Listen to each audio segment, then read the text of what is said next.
missing arcade lights. Pac-Man, Frogger, we're playing all night. Simpsons in the background, neon in the air. 80s vibes, man, we didn't care.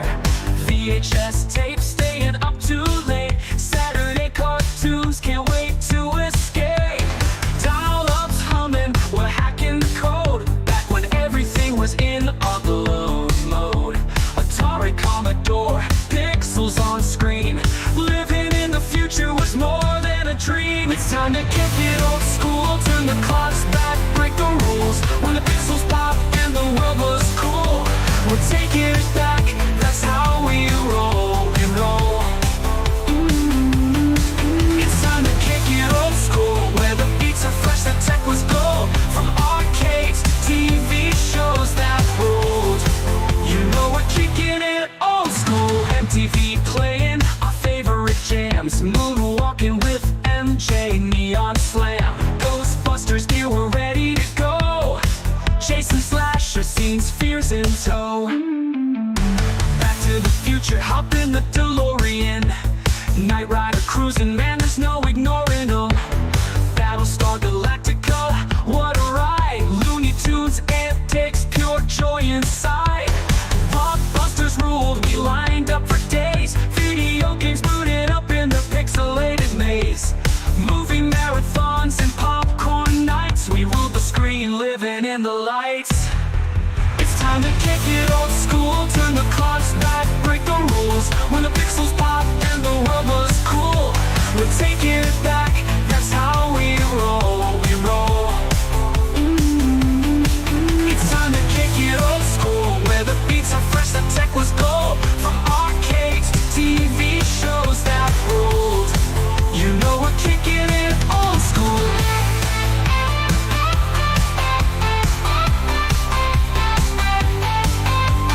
Grab your joystick, the game's about to start. A high score world, now that's an art. We're cruising on hoverboards, living our dream. Old school forever, we're igniting the scene. It's time to kick it old school, turn the clocks back, break the rules. When the pixels pop and the world was cool, we're taking it back, that's how we roll, we roll. It's time to kick it old school, where the beats are fresh, the tech was gold. From arcades to TV shows that ruled, you know we're kicking it old school.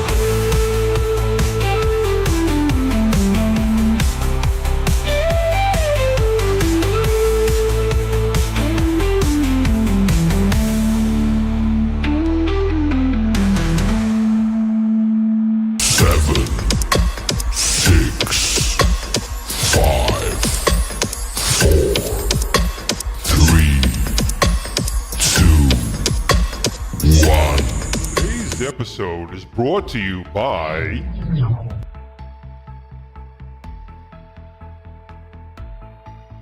PTZ Optics. Disability upgrade. New Wave Toys and their Replicate Amusements products.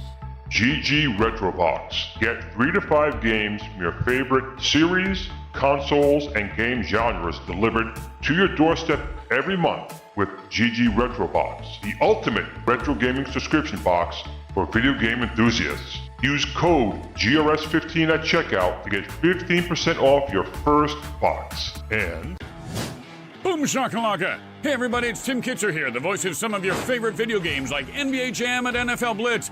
And I'm here to talk to you about Old School Gamer Magazine. It's the magazine for retro gaming, and it's exploding. Kaboom! Print issues come out every other month, and if you want to go green, digital options are available. Visit oldschoolgamer.com and subscribe now. That's oldschoolgamer.com. Boom shakalaka! Kaboom! We've done it once again. We're back here on another Friday. We made it. It's Friday, everyone. We made another week, and I'm so sorry I did cancel last week's episode for the Mike Tyson fight. That wasn't even a fight. It was really just Mike Tyson making money by not knocking the guy out for a bunch of rounds. So I'm sorry. But we're here today, and I'm here with a good special guest. I'm here with Pleasant. He's the lead designer of Retro Signs. We're going to get to talk to him in just a minute, but a couple things we need to cover first because I haven't been on in a week. Just want to remind people of a few things. Number one, today I think is your last day if you wanted to pre-order the awesome X Arcade 2 TV XR and get a free sound bar along with that. If you guys are interested in that, just know that some of the items in there, like the trackball and a couple of other items in there, are GRS products, so you know it's quality inside there. But also on top of that, New Wave Toys dropped a little bit of a bombshell. If I can pull up my browser here real quick. Let's go over to here to New Wave Toys, if I can find it. And it looks like they are doing a pre-order for some timeout products, which is really, really neat. Now, I have to admit, it was past my time. I never did timeout. I was more of a Nathan's or just the regular arcades. But New Wave Toys makes really good stuff. So if you guys are interested, they're starting the pre-order for that. So those are the major things I wanted to talk about, I guess, right now. But now we have our guest here. So everyone, please welcome, in a great GRS kick and old school way, Mr. Pleasant from Retro Signs. Big welcome. Give him a big hand of applause. Hello, everyone. Now, the funny thing is, we met in a kind of a weird way, unfortunately. So I have one of my, everyone knows I have like 100 Facebook groups, and one of them was New Wave Toys. And one of my moderators was a little overzealous and was like blocking and taking down all of Pleasant's posts. So I get a message saying, Glenn, what's going on? Why are you taking down my posts? I'm like, what do you mean? And I go looking. I'm like, oh my God, I am so sorry. So we started talking back and forth. He was telling me a little bit about what he does. And I said, we got to get you on the show. So we're going to do that. But before we do that, Pleasant, before we get started with all your stuff, there's one thing I do need to do first. Okay. Let's always say welcome to all the people who joined us tonight. So I'm going to go through our chat real quick and make sure I say hi to everyone. We have Goofyfoot, who's always here every week. We have JJ here. Jason, our resident AI and our moderator in the chat. JLS Gaming, one of the sponsors of the show. Pliskin's Run, Andy's Game Room. Stephen M. Dustin Riverman is here. Again, blind, so apologies if I'm reading anything wrong. Mitchell B is here. Paul Behrens is here. Adam Caleb, as always, is here. RM McCrae 114 is here. Upkiss is here once again. Dustin had the 4. Chris Ford. Make sure I get everyone here, not missing anyone. Kelly Jarrett is here, very welcome. Going through. Jeff D, of course, Jeff D is here. ELEO is here as well. 720 Eric is here, welcome. JR is here. Joe Dorson, Grumpy 4877, and Thor KC. Okay, now we've got most of that stuff out of the way. Again, welcome everyone. Again, I do apologize for last week, but I think we'll have a good show tonight. Pleasant here has got some really interesting stories, I think, to tell us to the group, and he also has a website I'll pull up here real quick as well. I'll just go all crazy. I'm actually drinking water tonight, fellas. So just so you guys know, if I'm a little more hyper, I'm actually drinking water, and I never drink water. So drink water. So Retro Signs, we'll go a little bit into his website, but I'm going to shut up for one quick second. Pleasant, welcome to the show. Thank you. It's an honor to be on the show, Glenn. Well, he says that now, but we'll see. It's just a regular show, but you do some really interesting things. Like I had no idea until I was reading some of the stuff you did. Why don't you tell people in the chat here kind of what you do? Not only the website, but there's other things you do as well that involves like TV and movies and stuff along those lines. Tell us a bit about it. Oh yeah.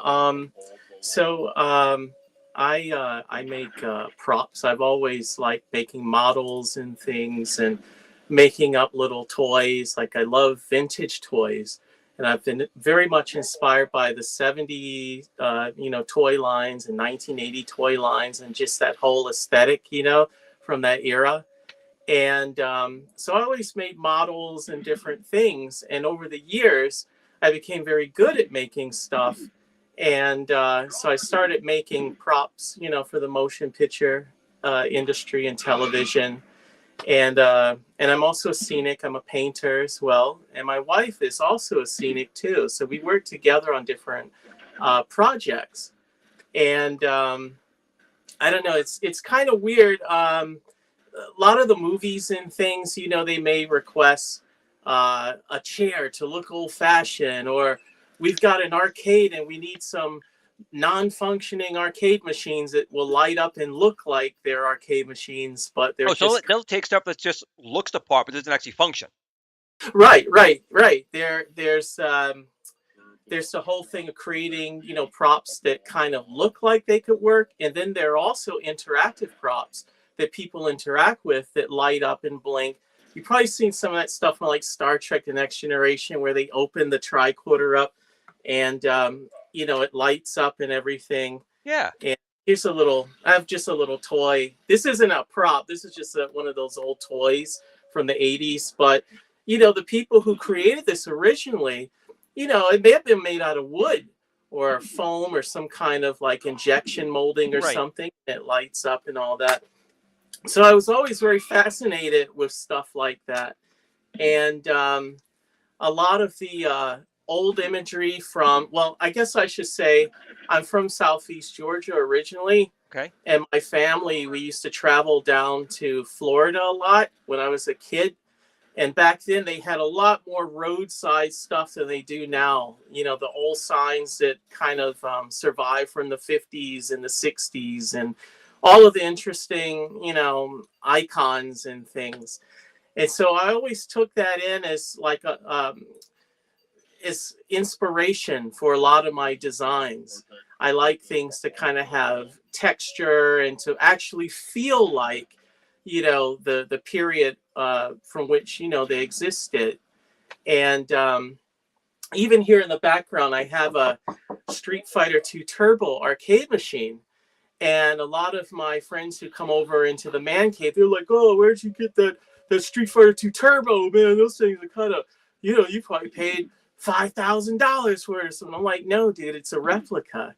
It's a replica of the H1 Dynamo cabinet, but it's scratch built. And did you build it? Or someone built it for you? Oh no, I built it. This Nice. was completely scratch built. Use the original blueprints, from the original, H1 Dynamo cabinet. And I wanted to recreate the early 90s Street Fighter cabinet, but add a little bit more. So it's got like a subwoofer in it and all kinds of little extras, but they're all hidden away inside. But from the outside, it looks like an actual Street Fighter cabinet. And I have a friend who owns an actual arcade, and he came by once.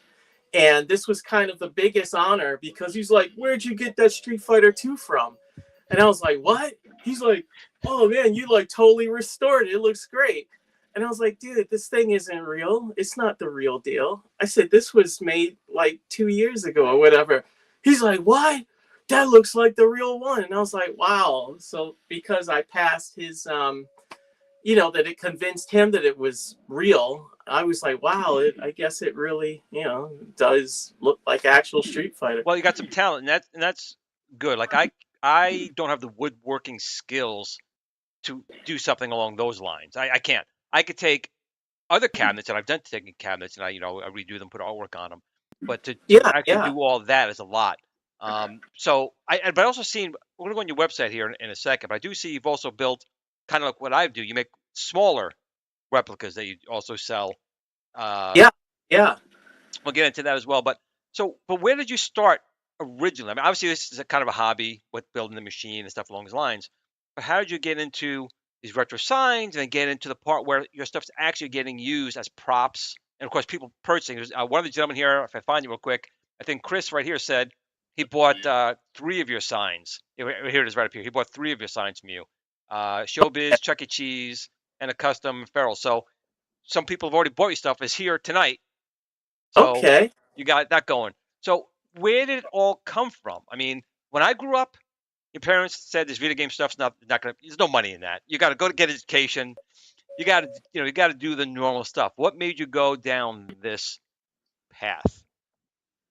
Well, one of the things, like, I really love Showbiz Pizza Place. I grew up with Showbiz, the original Showbiz in the early 80s.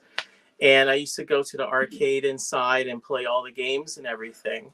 And a lot of the 80s stuff, has kind of been circulating lately. And I had a friend who was reminiscing about his time at Chuck E. Cheese and Showbiz and everything. And he's like, man, you know, I would love to like put an old showbiz sign up in my house or something. And I went online and I saw that, you know, there were a couple of reproductions. You know, they're usually quite small, or they're like 3D printed or plastic or something. And I said, I wonder if I could try to, in miniature form, recreate the actual like marquee sign, or actually the indoor. Well, I started first with the indoor dining room sign that was all wooden. Right. And that's the one that's right behind me. Actually, I'll use my lightsaber, huh? So that's one of the early prototypes right there. And that one doesn't have the chaser light effect. But so I started making them out of wood and just carving them myself and everything. Really? And it was all wooden construction. And unfortunately, that takes a really long time. But I showed it around and people were like, oh my God, that looks just like the actual sign. And I love attention to detail, and I like things to look as close to the original as possible. So I created one and it sold. And, you know, some other people were like, well, could you make me one? I'm like, yeah, but it might take like up to like 8 months, you know. Wow, really? I have to juggle it with my work and all that, and it just gets, you know, drug out. And, you know, so I said, well, I wonder if I could try to streamline the process. And over time, I made different prototypes and, you know, tried to rework the electronics and everything and try to simplify it. And it still takes a bit of time, and I'm still working on it. However, at the old showbiz here where I grew up, they had outside the marquee sign, which is the one that people would see from the roadway.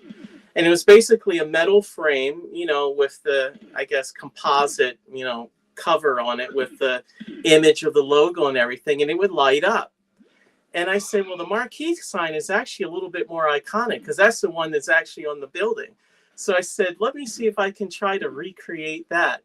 And I started making prototypes, and then I spoke with, well, there's a company abroad that helps me to do the frames, and they make them out of stainless steel.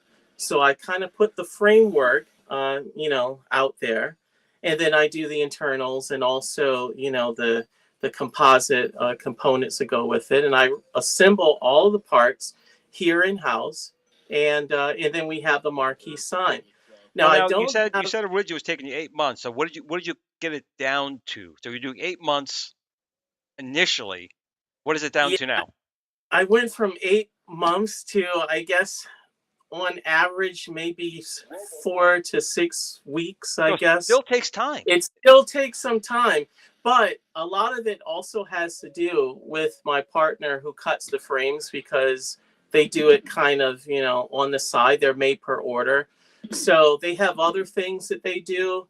And when they get to my stuff, sometimes it can take a little bit longer because they don't normally do this sort of stuff, you know, primarily.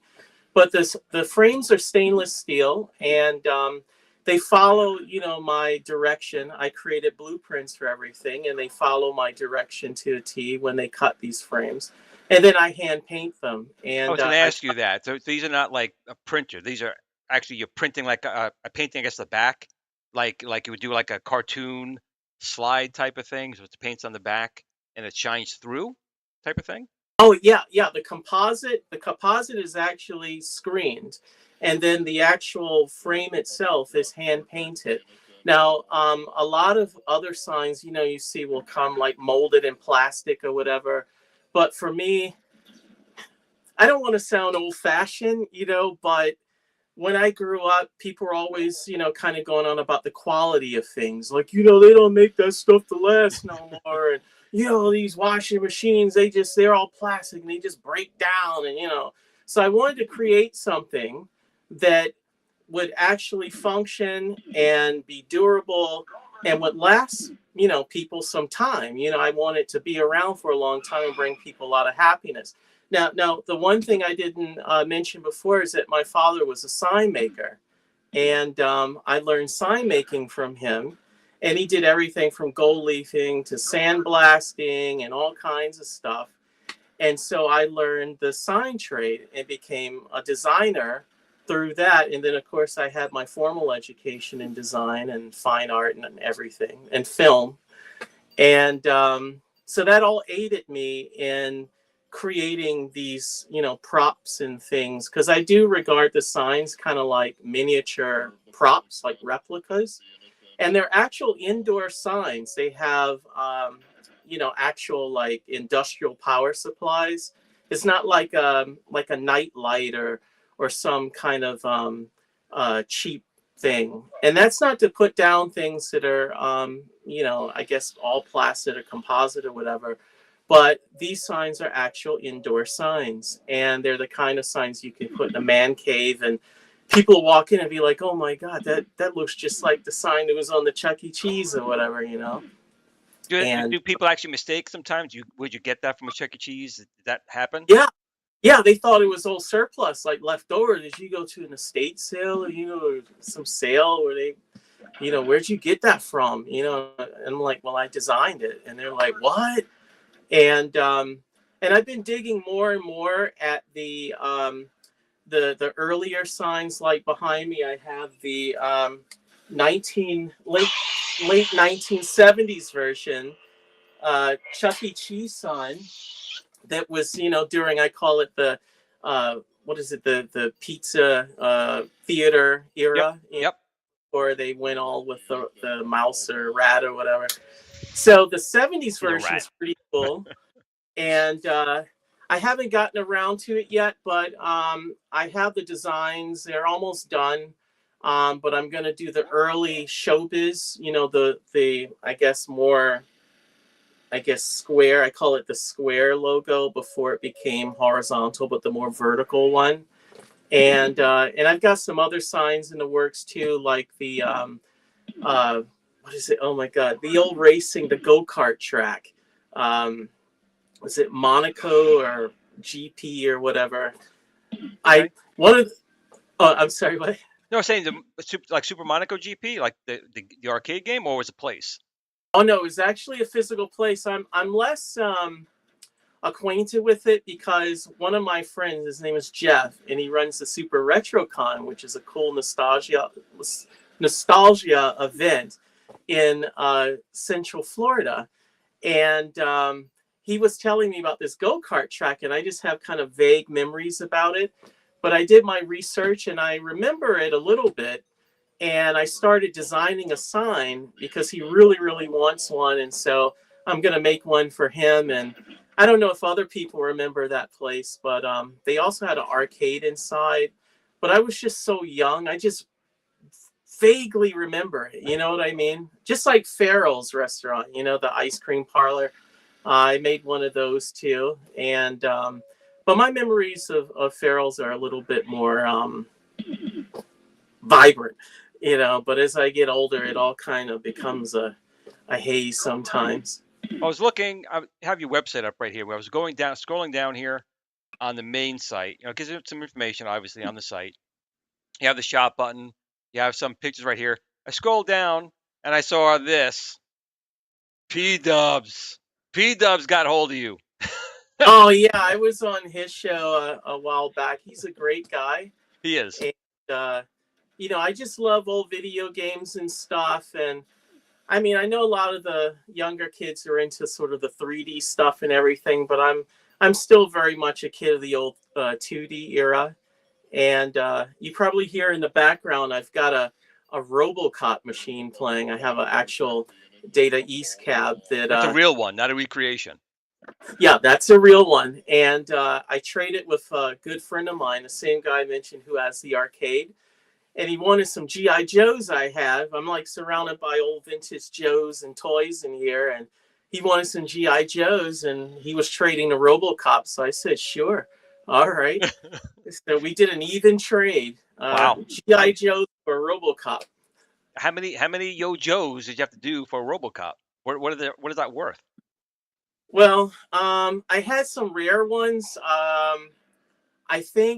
I know I gave him a couple of Battle Android Troopers, and I think he got one of the Night Force figures. Those were a little bit rare. They came in a 2-pack later on. It was like an exclusive for Toys R Us. And but I still have quite a few Joes. And I also was on and worked on the TV show called Pawn Stars, and it was an episode called Pawn Stars Do America. Yes. And some of my stuff was left on the cutting room floor. I was told that Chum Lee really took an interest in some of the Joes I had, but I was asked to bring some Joes, and I brought one particular Joe that I have, which is quite rare. And this ties into arcades and Chuck E. Cheese and everything too, which is kind of crazy. But I have sealed, never opened, Admiral Keelhaul, which was the figure that came with the USS Flag originally. And they made too many of them because they didn't sell too many of those flags. So what they decided to do, Hasbro that is, was to package him with his card inside of, this bag or whatever. And then they took them to Showbiz Pizza and Chuck E. Cheese and made them skee ball prizes. Oh, wow. Like when you play the skee ball. Yeah. And they're crazy rare. And I have an actual Showbiz Pizza place, a skee ball prize, Admiral Keelhaul, sealed in the package, brand new, never opened. And of course on Pawn Stars, they tried to lowball me for it. They tried to get all of it. What did you want for it, and what did they lowball it for? Well, I told them I would let it go for I don't know, I guess like 3 something or whatever, and they were going to give me I think they were trying to get the Mickey Mouse Cobra Commander I had and everything too. I have a Canadian version of those with the card, of that one with the card. And let's see, if I break it all down, I would say they were, I guess it would have been around $35. They were trying to bundle all the little figures I had together. And I was like, no way, man. It's okay. Hold on to it. One of our members, Goofyfoot, was it Malibu Grand Prix? Or Grand Prix? Yeah, Malibu Grand Prix. That's correct. Yeah. Good job, Goofy. Cool. And one of the things about the signs too, because there are a lot of people now who are reproducing the Showbiz signs and stuff, and I'm kind of going towards custom signs. Let's see. I guess the way to explain it would be like when we traveled to Florida, there were a lot of arcades that weren't necessarily chain arcades, that were inside of a hotel or in a strip mall or wherever. And these arcades were well known to the locals in their town or city. And so they held a very special place in their hearts, but they weren't the big, pizza place arcade, like Chuck E. Cheese and all that. These were just local, small town or small city arcades. And I want to start recreating signage based on photos and things, that people may have of those old the marquee from those old arcades. Right. And there was one that I used to visit a lot in Florida, in Orlando. It was on Highway 192 West, inside of the Holiday Inn main gate, which was right next to the main entrance of Walt Disney World. And they had the what was it? The Electric Mermaid Arcade. And for me as a little kid in 1983, 1982, it just blew my mind because it was right next to an ice cream parlor that used to stay open all night in the hotel. And they had I guess they were rear projection screens, but it was all flat. Yep. And they used to play Mickey Mouse cartoons in the middle of the night. So they knew little kids were all excited about going to the park and couldn't sleep. So the parents would take them to the Sprinkles the Sprinkles ice cream, all night ice cream parlor. And then right next door was the Electric Mermaid Arcade. And it was open all night. So it was just ice cream with sprinkles, and the place was called Sprinkles, and video games. And my memories of that are so vivid. And I'll be kind of brief, but I went to Epcot Center the day it opened, October 1st, 1982. And I was so excited to go to Epcot Center. That night, I just sat in the arcade with my dad, and we just like gulped down like a gallon of ice cream and played video games all night. And it Can't was beat one of that. the memorable things ever in my life, man. And then, of course, going to Epcot Center. That Cannot beat changed that. my life. Video games and ice cream and all night. Can't beat that. Yeah, it was amazing. And you know, so people have memories of the arcade in their town, and you know, I would like to try to help bring those memories back to life, because I'm not going to get into the weird stuff, but you know, we live in a world now that's very well, let's just say it's more turbulent than when we grew up. You know, It's very different. It's very different. And the kids especially, you know, they didn't get to ride their BMX bikes and, you know, go to the arcade like we did and all those different things. No. They're just kind of, No, you know, everything's at home now. That's the difference. When we were growing up, I mean, maybe you had an Atari, maybe you had a console at home, a Nintendo or something like that, but it still wasn't the arcade. The graphics, the sound, the experience, and that's the big thing kids don't get, and it's sad because they got their cell phones like this or their iPads. Going to the arcade, like you did, you go to the arcade. There's pizza, cigarettes. I know it's not good for you, but still, there was smoke up a storm. There was yeah, ashes and cigarette burns on the control panels. Beer. Guys just drinking their beers, playing the game. Here, hold my beer. I'll give you a quarter. You can play the game. Okay, I'll hold your beer. And, yeah. and all those different machines, sound effects, just playing like your RoboCop playing. All those different machines playing. People. It was just such a. It was a group experience. It was Yeah, really it was mingling. otherworldly almost. It literally took you out of the real world, and you were literally in the world of the video games, you know? And but yeah, those memories, man. I mean, I don't know. I just want to, it's more than just making something like, oh, that's a nice sign. I remember that. You know, it was on the building, you know, that's nice. It's, for me, it's more about capturing the spirit of the time and preserving it and keep the innocence, Bingo. the happiness, the joy, and know that there's something that's bright and colorful and optimistic and exciting and fun. And it doesn't have to be associated with, you know, politics and, you know, crazy crap and, you know, these No, it things, was really you know? it became the politics back then was, were you Atari or Coleco, or were you Right. NES or Sega?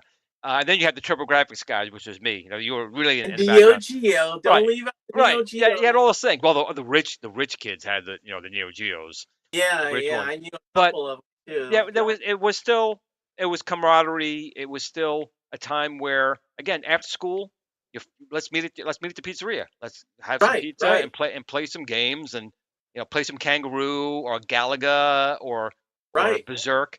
And it's just not that way anymore. There are arcades, but they're not.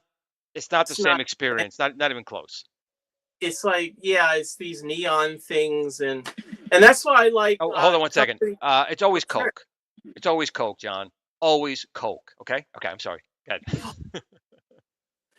But and that's why I like companies like New Wave Toys, man. You know, like I have the Street Fighter replica that they created, and they've captured these arcade machines with so much detail. And another thing I also love about them, like totally, is that they're in scale with my Hot Toys. You know, I have like the Hot Toys Battle Damage RoboCop up here, and they all fit with like my Hot Toy action figures. Well, But that's a good thing about the 1/6 scale. Now I have on the screen right now the ones you were building, and these are handcrafted. You build these by hand. Are these also a 1/6 scale? They look a little bit bigger than a 1/6 scale. yeah, they're a little bit bigger. They're about 26 inches tall. So the design originally came from a friend of mine. He's in Spain, and he crafts, you know, different arcade machines. And so he has bits and pieces, and I got some of the bits and pieces. Now everything is completely unfinished. So I'm doing a little cutting myself, and, you know, finishing and painting and creating the graphics and cutting plexiglass and all of these different things, as well as doing all of the electronics and everything inside. And so these are little replicas I like to build sometimes. They do take a really, really long time to build. And, you know, I kind of don't offer them anymore, at least at the moment, because they're just, you know, they consume so much time to create. But the last one I created is the one behind me, which is the Mario Brothers. Oh, so there's a scale. Oh, perfect. So you have the New Wave Toys 1/6 scale. It's like on top of the scale of yours. Perfect. Brothers. And I took a poll on my Facebook, you know, the 1980s retro science Facebook. Like, what should I do? Should I do, you know, Donkey Kong or Donkey Kong Jr. or whatever? And my friend Jeff, my good friend, told me, hey, man, go for Mario Brothers. So I did the Mario Brothers decoration. And but this particular unit is running one of my Pi builds. I have like a Raspberry Pi 3 inside. And some of them are Pi builds, and then sometimes I'll skip forward and kind of cut, you know, some of the time out with the software and go for like a Pandora box or something. And I know some people kind of don't like Pandora box, but it just depends. You know, sometimes I'll do a Pi, or I'll put the Pandora, do some kind of, you know, other setup. And, but, you know, it's pretty cool, man. I like them. One of the next units I'm going to do, and I haven't decided on the scale yet, I want to do a light gun cab, like a multi, you know, light gun setup. And that's a challenge, but at some point I'm going to take the challenge and see what I can come up with. And, but yeah. That it's actually good. And again, the one question I did see in the chat was the guy in Spain. Is he still making them as well, or did he stop making them? No, he doesn't. He doesn't make these available on his website or anything like that. These are pieces that he, you know, puts out for me if I request certain parts. It's not assembled; it's completely disassembled, and some of the parts have to be, I guess, refined. It's very rough, and some parts have to be cut further. It just depends. But yeah, he's not like doing this as a venture or anything anymore. I'm actually, it looks like it might be numbskull sized cab. It's a little bit bigger than Numbskull. It's still bigger than that as well. Yeah, it's bigger than Numbskull, but smaller than the you know, the other company that makes you know, Arcade 1-Up. Yeah, Arcade 1-Up. Yeah. We don't mention that channel or company around here too much, but that's okay. Yeah, well, you know, I mean, well, you know, they're okay. I mean, when I was talking with them, Scott was there, and you know, they were cool. But you know, I really like New Wave Toys a lot, and you know, they make some really great stuff, and the scale is really cool. It is if you have if you have figures and stuff like that. That's one that they make all the Dharmas. You know, they make all the different sets. I see some people do some amazing stuff with that. There's a gentleman I know, Scott, who he uses a 3D printer for a lot of things. He builds them out of that, but he makes pinball machines, makes arcades. He makes all this crazy stuff for that scale, for people to use their you know, Ninja Turtles or GI Joe, stuff along those lines. And again, I know some people don't get that. People are like, it's a toy. It's not. It's a nostalgia. It's bringing you back to a time, an age where you were just happy. You know, you work at your day job, you have all the stress dealing with bills and taxes and mortgage payments. That takes you back to just, it's almost like hear a song, right? And the song may actually bring you back to the arcade. You know, songs. And retreating to those places can be very healthy, because being, you know, a lot of the news is very, very depressing, especially right now. Yes. And, you know, if you kind of just take in all that stuff all the time, man, it starts to weigh on you emotionally and then physically. I have something here I want to show you. I've never shown this before, and I didn't even show it on Pub Show, but I have it here in my bag. Huh? A world first, world exclusive. Well, it's something I made some time ago, and I want to see if some of the watchers might remember this arcade. But hold on, let me take it out of my Viking bag. 1 second. I got it in my little. All right. So this is a let's see if I can hold it up right. This is a replica I made of the old gold mine arcade sign.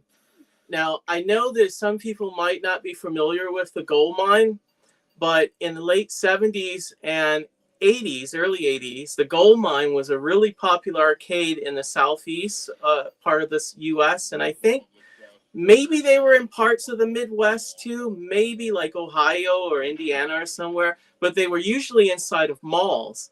And this is the gold mine sign. And I just wanted to show this to you because I never showed this one before.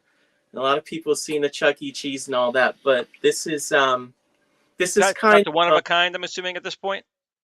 Yeah, this is the only one I have, and it's all scratch built, hand cut, every single piece.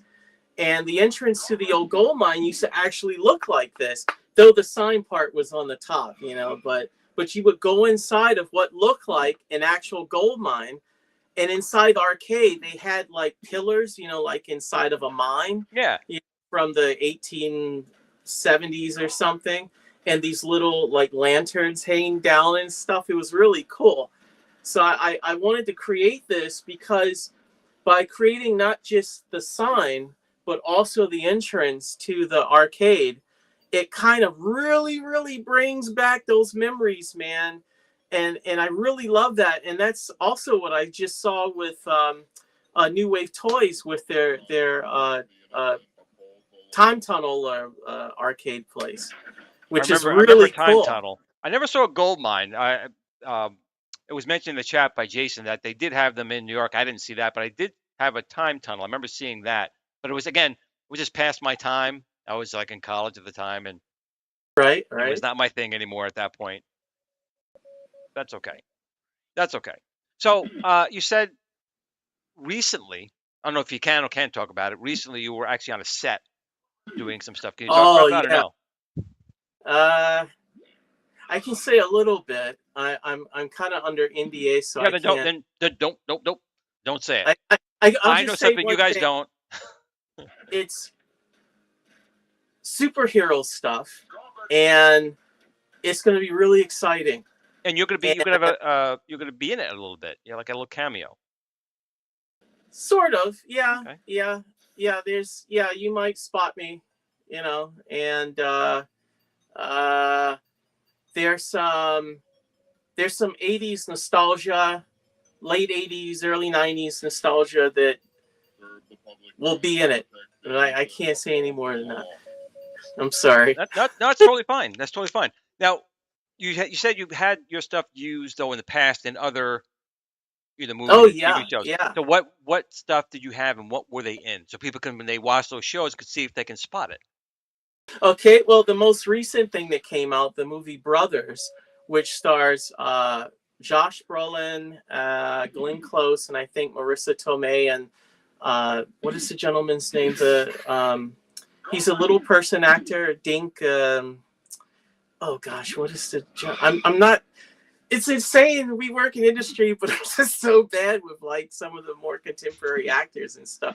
But anyway, so my wife did a series of illustrations. She's a cartoonist, and she did a cartoon series with Fantagraphics called Meat Cake. However, she does all kinds of interesting illustrations, and so we were brought on to take some of those illustrations and create collage-like posters for them for this really weird character played by Marissa Tomei in this film.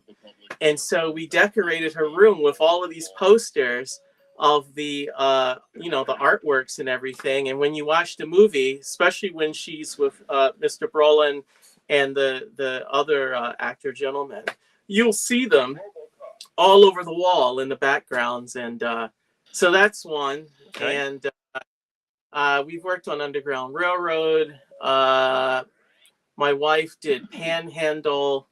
let's see, there's Ghost, the series. There's Is the one on Netflix? yeah, Okay, yeah. gotcha. And Banana Land, the Disney Plus ESPN miniseries of the baseball team. I worked on that, and let's see, Now, when you're doing those type of things, do they give you enough time sometimes? I mean, no. I didn't think so. it's It's against the clock, man. It's even for commercials, like I worked on a bunch of different commercials, and I had to make well, you might like this story. It's really brief, but so Vera Bradley makes all these handbags. A lot of women buy these Vera Bradley bags and stuff, and they've got little stores everywhere.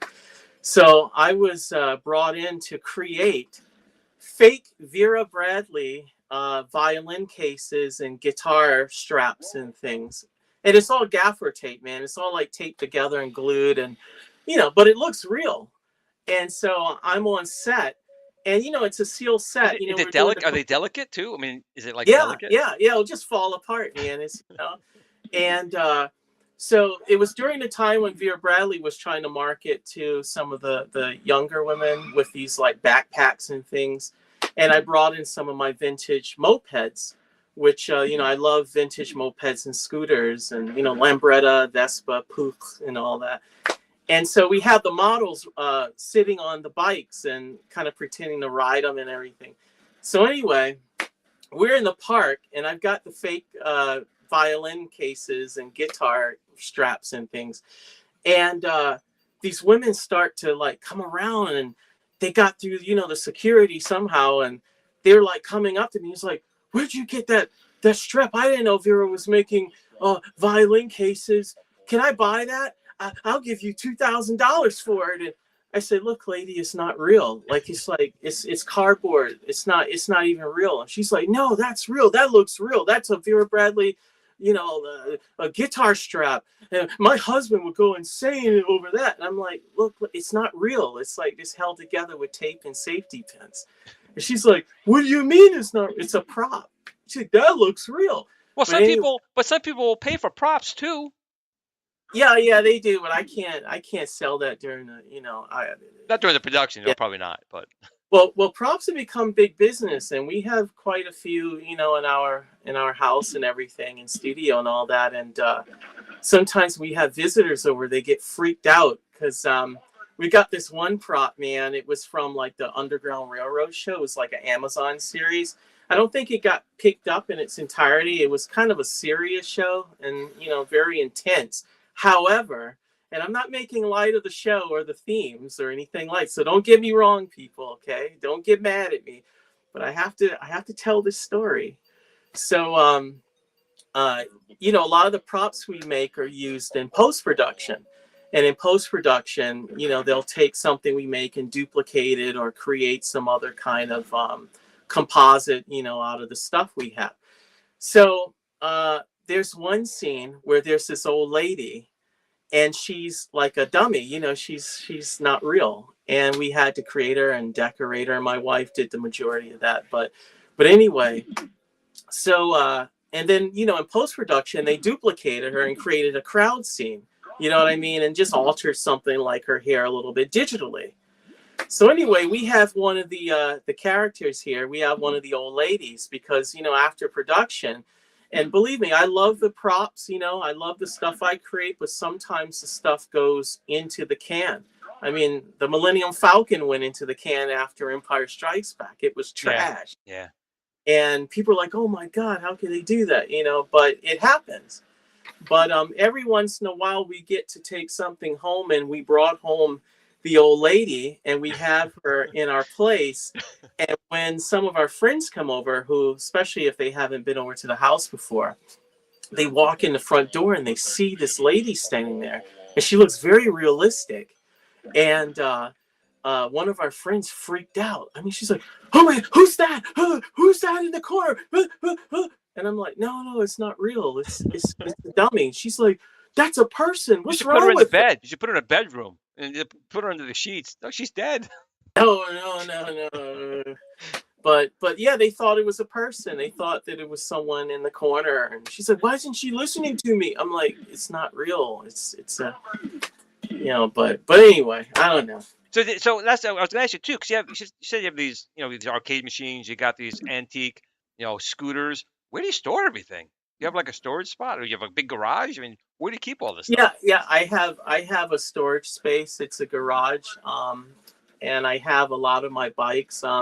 In fact, just recently, I took one of my rarer bikes to an event called Radwood, which I don't know, maybe some of your listeners might really get a kick out of Radwood, man. I don't know if they've heard of it, but it's out of Southern California, but they have it around the country. And I went to Amelia Island, Florida, to the Amelia, which was at the, what is it? What's the name of the place? The country club. Oh my goodness. What is it called? It's nice getting anyway, old. It's nice getting old, isn't it? It's like it's up there, but you can't get it out. The Ritz, the Carlton Ritz or whatever. And so I went there, and I was invited to bring one of my bikes. So I have like a very vintage Puch Magnum, which is Austrian and German built. And it was built by Daimler. And Daimler, is one of the companies associated with Mercedes-Benz. So a lot of people didn't know that at one point, Daimler also made mopeds, like pedal start. It looks like a BMX bike with mag wheels and everything. So I take it to Radwood, and Radwood is this big event where people come with cars from the 80s and 90s, and they show them off, like vintage cars, buses and motorbikes, and and you'll see everything, Porsches and Mercedes and all kinds of stuff. And people get a kick out of seeing these old cars that are period correct, or some of them have been souped up a little bit, and they're DeLoreans and all kinds of things. But I won first place in this year, actually, 2024. And I didn't expect it, man. You weren't even going for that. You weren't going for that at all. It just happened. Yeah, I went there and I was like showing off. They're like, "Oh, I've never seen a BMX bike with a motor before," and I go to get something to drink, like a Coca-Cola, and I come back and there's this big sticker on it. It's like, "You're a finalist in the contest," and I'm like, "What?" And then when they did the announcements of the winners, they're like, "Oh yeah, Pleasant, yeah, you and that moped BMX bike thing that you brought, people going crazy over it, man. You win." And I'm like, "What?" And I got the award. Nice. Actually, I'll show it to you. It's right here, actually. Let me pop up just for a second. Sure. I have it right here. And I'm so proud of it because I've never really won, anything before, like, awards and things. And it's very 80s. It's so cool, man. I love it so much. And I may have to go watch like breakdancing or something like that now. I'll throw breakdancing on, Boogaloo, but there was a bike one too, Rad. I could watch Rad. Oh yeah, Rad, Yeah, man. Rad on. I used to ride BMX. I love it. Believe it or not, so did I. Believe it or not, I did. Wow. I did that back when dinosaurs were still around. I did that. Did you have like a Kuwahara or? I had a Rampart 400. Okay. Yeah. So yeah, back in the day, I'm talking early 80s. We're talking like 81, 82. I mean, a while ago now. Yeah. That was old school era, man. Like the Schwinn Predators and all that kind of stuff. Yep. Yeah. Those bikes. I still Someone have stole my it. It was stolen on me. I rode it to an arcade. I locked it up. Someone cut the chain, and the bike got stolen. Oh. So yeah. Yeah, good old days. Yeah, I know that feeling, dude. I when the mid school era started, I started riding like the the Matt Hoffman bikes, like I had a Big Daddy, and I also had the the Morales, and I did like Flatland and stuff, and those bikes were heavier, they were steel. They weren't aluminum. Those were like, steel. Everything was steel. Yeah, and they were really heavy too. And But a lot of those bikes are gone now. I sold a lot of them. I have my standards still, but yeah, a lot of them are gone. The Morales is gone, I unfortunately. think it was a Huffy. I had one bike. My father, he was a Teamster, drove tractor trailers, and I guess Yeah, through yeah. the company you get like prizes, bullet points. He bought me this bike. I think it was a Huffy, but it had it was a big tire in the back, but it was like a small chopper wheel in the front with like a long chopper handlebars. It The actually Stingray. it ac- Stingray. it must have been it. It even had a brake and 3 gears on it, and a Yeah, big yeah. banana seat on it. Orange So crate. yep. Yeah, And I don't yeah. know what happened to that bike. I probably sold it. I mean, it was a Those are long those time are ago. priceless, man. The Of Great course, Ghost of and course. the I think it was called the with the cherry picker, the uh purple something. They all had these crazy groovy names from like the 70s. Well, the 70s, you even had those little on your handlebars. You had like those little tassels that came off. You had to have your Oh, tassels yeah, those on the. streamer things. Yeah, yeah, Those were the days. Those were the days. yeah. So so. Yeah. I'm sorry. Go ahead. Let me turn over to. Oh no, I was just saying. Yeah, I miss it sometimes, man. I've actually caught myself crying a few times just thinking about the 80s and 80s were late awesome. 70s. I mean, I'm going to ask you a serious question. Look at the cartoons in the 80s. You had GI Joe. You had Transformers. You had Thundercats. I mean, He-Man, She-Ra. All these great cartoons. What do they got now? Yeah, it's like some cutouts or something, and there's a little bit of movement and kind of looks digitized like it was done on a computer or something. And I don't know. It's just They're there's kind very different. Even the cartoons, I think, they were some very serious. I mean, some of these cartoons were yeah, like adult serious. I guess they have that now as well, but like I don't even see Looney Tunes anymore. Do you see Looney Tunes on anymore? I mean, that was a yeah. Bugs Bunny. You don't They're really gone. see that. Yeah, and I mean, stuff even like the Muppet Show. I mean, they were puppets and all that, but I mean, I heard recently that they're closing Yes, they're gonna Muppet Vision 3D 3D. at Yeah, I heard Disney. that today. In fact, And it just kind of hurts me because all these legacy things.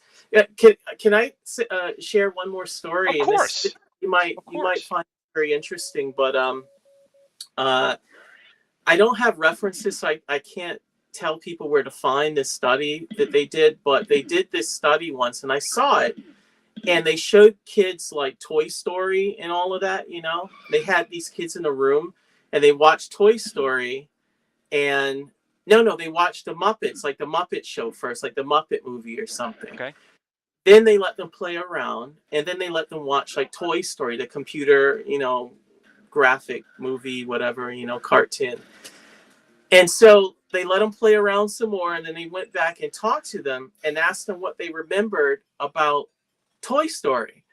And they couldn't tell them anything. It was like, I don't know, there was something, and some guy was In saying one something. ear, out the other.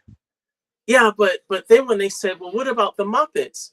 And as soon as they said the Muppets, the kids blew up and went crazy. Oh yeah, yeah, and Gonzo, and he had a blue nose and blah, and they remembered all the smallest details and things. And this isn't to take anything away from computer generated, cartoons and things. I mean, I've worked in technology too, and it's a tool, and I respect technology. However, when it comes to traditional art, when it comes to puppet making, you have to have someone to design a puppet. You have to have someone to create Yep. the puppet Yep. and make it look believable and fun and interesting. Then you have the puppeteer who sticks his hand inside and gives it life and Yep. has to Not a make it proctologist, people. right. But you know what I mean? It's like that's a huge investment of human energy It from is. different people coming together to create this thing. And sometimes there'll be someone else doing the voice too, so that's just an extra layer to bring The this to life. funny story is, I actually met Jim Henson when I was like 13. My uncle was an entertainment lawyer, Yeah, and he was with HBO and just Fraggle Rock was just brought up here by J Rod. So my uncle said, "You want to come with me?" I was like 13. New York City. Went to New York City. Went to his penthouse.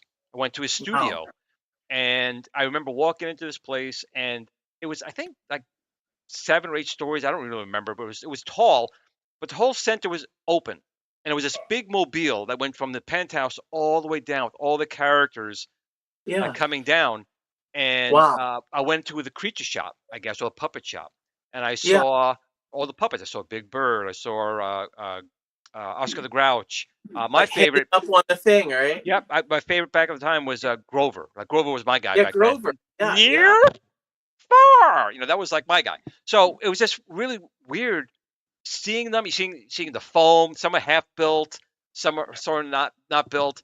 But you see all the people working on them there, and it was kind of surreal. I mean, I was 13, so I was like, the Muppets were more important to me than Jim Henson was. I don't know who he was, but now in retrospect, you think about all the things he did, uh, Yeah.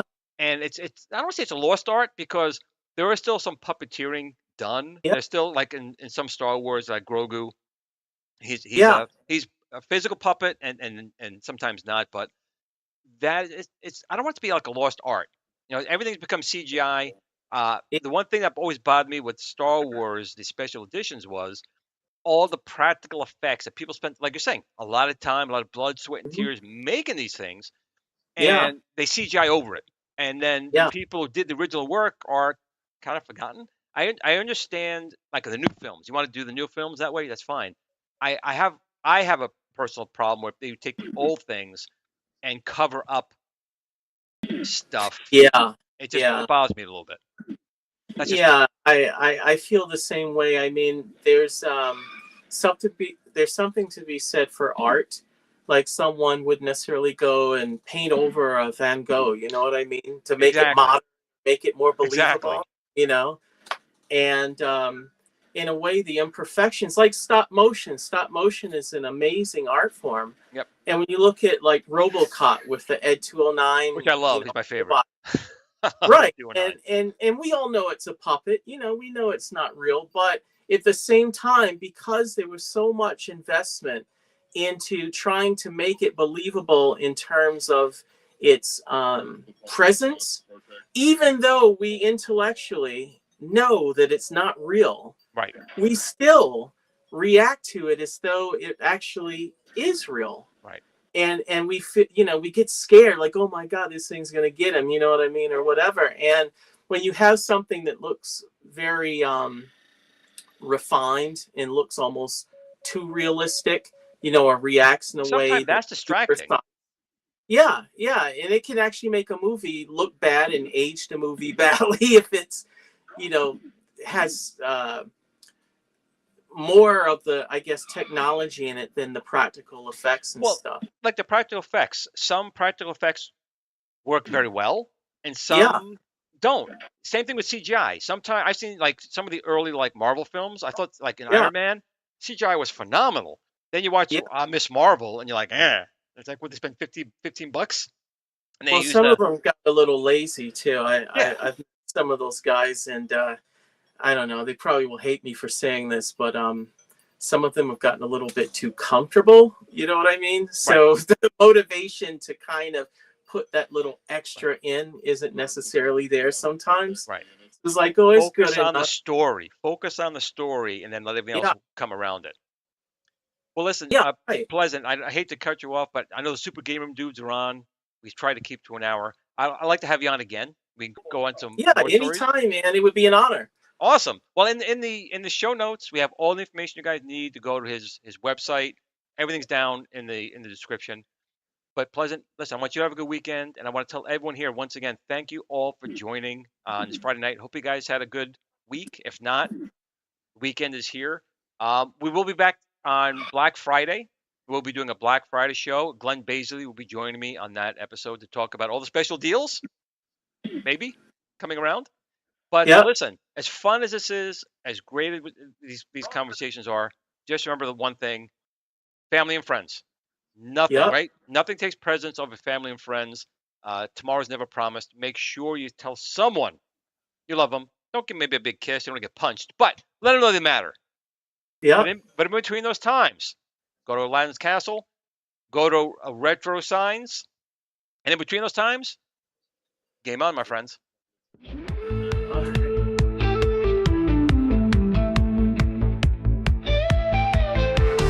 Gluing on cartridges, hidden reset. 8-bit dreams, can't lose that bet. Floppy disks and arcade lights. Pac-Man, Frogger, we're playing all night. Simpsons in the background, neon in the air. 80s vibes, man, we didn't care. VHS tapes staying up too late. Saturday cartoons, can't wait to escape. Dial-ups humming, we're hacking the code. Back when everything was in upload mode. Atari, Commodore, pixels on screen. Living in the future was more than a dream. It's time to kick it old school, turn the clocks back, break the rules. When the pixels pop and the world was cool, we're taking it back, that's how we roll, we roll. It's time to kick it old school, where the beats are fresh, the tech was gold. From arcades, TV shows that ruled. You know we're kicking it old school. MTV playing our favorite jams. Moonwalking with MJ, Neon Slam. Ghostbusters gear, we're ready to go. Chasing slasher scenes, fears in tow.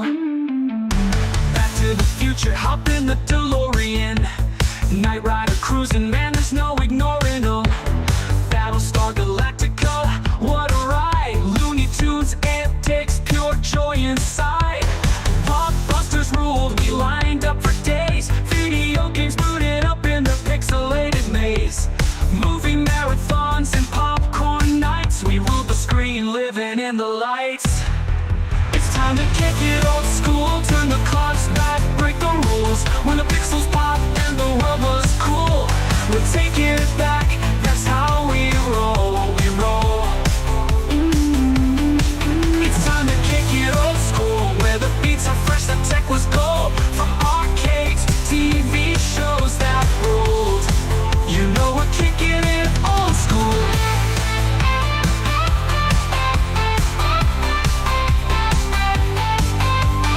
Grab your joystick, the game's about to start.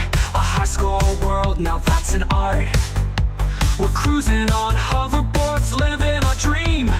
Old school forever, we're igniting the scene.